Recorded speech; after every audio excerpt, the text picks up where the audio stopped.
Good evening, everyone. Tyler's off tonight. A tug-of-war on Wall Street today as investors weighed encouraging data about the U.S. economy against geopolitical flare-ups that are threatening markets all around the globe. Here in the U.S., a new report showed that the economy grew faster in the second quarter, much stronger than forecast. The gross domestic product, or GDP, rose 4.2% as businesses spent more money and added more jobs. Also surprising economists, fewer people filed for unemployment benefits as first-time jobless claims fell by 1,000.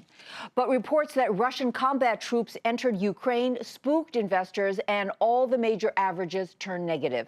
The Dow lost 42 points, the Nasdaq was off by about 12, and the S&P fell by 3 points. And then this afternoon, President Obama made clear his stance on the conflict. Russia is responsible for the violence in eastern Ukraine. The violence is encouraged by Russia. The separatists are trained by Russia. They are armed by Russia. They are funded by Russia.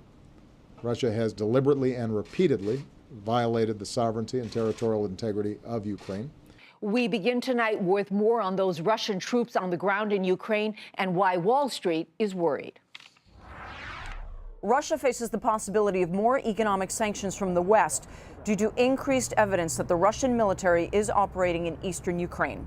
The leader of Germany, Angela Merkel, announced today during a news conference that at an EU summit on Saturday, they will consider the possibility of new sanctions because of the new evidence, which includes satellite images released today by NATO.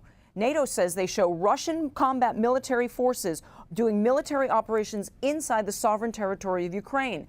And a brigadier general at NATO estimates there are 1,000 Russian troops operating in Ukraine.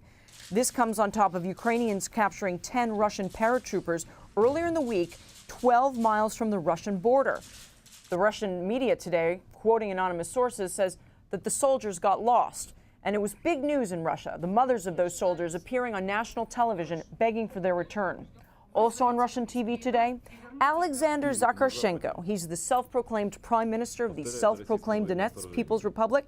He told Russian state television that, yes, 3,000 to 4,000 Russians have fought on the separatist side since April. But he called them patriots, didn't necessarily say that they were members of the military. Put all of those things together, and it suggests a deep escalation of the conflict, both militarily and also economically. For Nightly Business Report, Michelle Caruso Cabrera.